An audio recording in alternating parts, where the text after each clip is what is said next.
या एअरपोर्टच्या निर्मितीतले सगळे अडथळे आमच्या सरकारने दूर केले।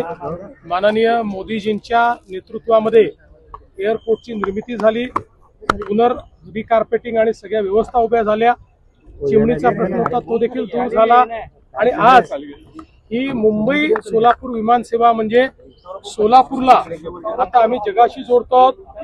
या ठिकाणी पंढरपूर असेल, विठ्ठलाचं दर्शन घेणारे, आई तुळजाभवानीचं दर्शन घेणारे, सिद्धरामेश्वरांचं दर्शन घेणारे असे सगळे जे भाविक आहेत त्यांच्याकरता ही एक मोठी सेवा आता या ठिकाणी उपलब्ध होणार आहे। आणि देशाच्या आणि जगाच्या मॅपवर आता सोलापूरची कनेक्टिव्हिटी आलेली आहे, ही मला असं वाटतं सोलापूरकरांकरता अत्यंत महत्वाची गोष्ट म्हणाले तुम्ही। सोलापूर गोईंग उतरावं असं आहे की थोडं आम्हाला त्याच्यामध्ये कठीण जाणार असलं तरी या एअरपोर्टचं एक्सपान्शन आणि बोरामणीच्या संदर्भातल्या काही अडचणी आहेत त्याचं सगळं रिजेक्ट झालेलं आहे, पण त्यातही काही मार्ग निघतो आहे का असे दोन्ही प्रयत्न आम्ही सुरू केलेले आहेत।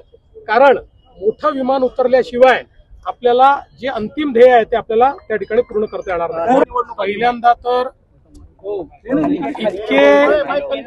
इतके कन्फ्युज्ड विरोधक मी माझ्या जीवनात बघितलेले नाहीत आणि इतके मोठे मोठे लोक हे सगळे त्यांना कोणाकडे गेलं पाहिजे, कायदा काय आहे या सगळ्या गोष्टी माहिती आहेत की नाही मला माहिती नाही, पण मला असं वाटतं की त्यांना सगळं माहिती आहे। केवळ परसेप्शन क्रिएट करण्याकरता निवडणुकीत आपण हारलो तर आधीच परसेप्शन क्रिएट करण्याकरता ते करतायत। कारण काल ते राज्यामध्ये जे निवडणूक अधिकारी आहेत चोकलिंगम यांच्याकडे गेले होते।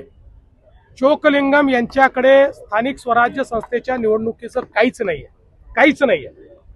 स्थानिक स्वराज्य संस्थेच्या निवडणुकीकरता वेगळा कायदा आहे, त्यातनं स्टॅट्युटरी इलेक्शन कमिशन तयार झालेलं आहे। ते इलेक्शन कमिशन दिनेश वाघमारे यांच्या नेतृत्वात आहे, त्याच्यावर पूर्णपणे सगळा कंट्रोल हा कायद्याने त्यांना देण्यात आलेला आहे, तो राज्य सरकारचा देखील नाही। आता काल हे सगळे महाभाग इकडे जाऊन भेटले, यांना भेटल्यानंतर त्यांच्या लक्षात काल आलं की आपल्याला भेटायचं होतं दिनेश वाघमारेंना। मग काल त्यांच्याशी चर्चा करून काहीतरी थातूर मातूर सांगितलं, म्हणाले हे इलेक्शन कमिशनर त्या इलेक्शन कमिशनरला बोलवणार आहेत। आता या इलेक्शन कमिशनरला त्या इलेक्शन कमिशनरला बोलवायचा अधिकार नाही, कारण हे दोघे वेगळे आहेत, ह्या दोन वेगळ्या स्टॅट्युटरी बॉडीज आहेत। स्थानिक स्वराज्य संस्थांचे इलेक्शन हे ते इलेक्शन कमिशन त्या ठिकाणी कंडक्ट करतं। आता आज त्यांना भेटल्यानंतर तिथे काय मागणी करावी हे त्यांना समजलं नाही। मुळामध्ये एक गोष्ट आपण लक्षात घ्यावी, जे काही राज्याचं इलेक्शन कमिशन आहे स्टेट इलेक्शन कमिशन हे पूर्ण निवडणुका कंडक्ट करतं, सगळे अधिकार त्यांना आहे। वोटर लिस्टच्या संदर्भात ते जी काही लोकसभा विधानसभेची वोटर लिस्ट आहे ती पहिल्यांदा अडॉप्ट करतात आणि मग सगळ्यांना त्याच्यावर ऑब्जेक्शनची संधी देतात, त्याच्यावर ऍडिशन डिलिशनची संधी देतात। या संधीच्या काळामध्ये जर यांच्याकडे काही पुरावे असतील तर ते पुरावे यांनी दिले पाहिजेत, त्याच्यामध्ये ऍडिशन डिलिशन केलं पाहिजे। हे काही करायचं नाही, कायदा समजून घ्यायचा नाही आणि केवळ नरेटिव्ह तयार करायचा प्रयत्न करतायत। आज मी तर सगळ्या कार्यक्रमांमध्ये आहे, पण मी असं ऐकलं की कोणीतरी आम्हालाही आव्हान केलंय, हो आमचीही सगळं सहकार्य करण्याची तयारी आहे, इलेक्शन चांगले झाले पाहिजेत, आमची तयारी आहे। वोटर लिस्टमध्ये जर काही सुधारणा करायच्या असतील आमचा पूर्ण पाठिंबा आहे, आमचं काही त्याला ना नाहीये। राज ठाकरे सुद्धा माझं होते ना बाबा, आमचं त्याला पूर्ण पाठिंबा आहे, आमचं काही त्याला ना नाहीये। आणि वोटर लिस्टमध्ये काही ठिकाणी डुप्लिकेट नाव आहे, आज आहे का? गेले 10-20 वर्ष आहेत ती नावं। आम्ही अनेक वेळा ऑब्जेक्शन त्याच्यावर घेतलेलं आहे की डुप्लिकेट नावं आहेत म्हणून। त्यामुळे काहीतरी कुठलं तरी काढून हे कसं ते कसं, तुम्ही इतक्या वर्ष सत्तेत होता ते माहितीच होतं, काही वेगळं नव्हतं।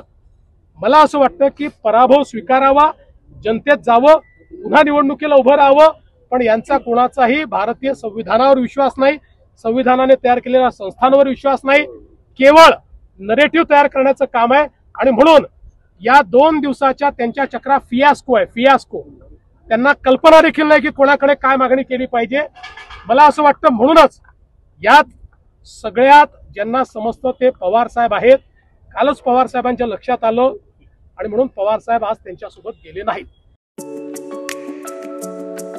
लॉर्ड्स प्लाय अँड लॅमिनेट्स सोलापुरात प्रथमच ॲक्वांट या कंपनीचे डिझायनर सॅनिटरी वेअर. तुमच्या बाथरूमच्या कलरला मॅच होणारे विविध प्रकारचे commode, wash basin, sanitary ware, सर्व प्रकारचे wash basin, stone wash basin, artistic wash basin, pedestal wash basin, intelligent smart toilet तसेच डिझायनर कमोडची भरपूर व्हरायटीज आणि बाथरूम मधील एक्सेसरीज व फिटिंग्स उपलब्ध. लॉर्ड्स प्लाय अँड लॅमिनेट्स, नवीन WIT कॉलेज समोर, सोलापूर.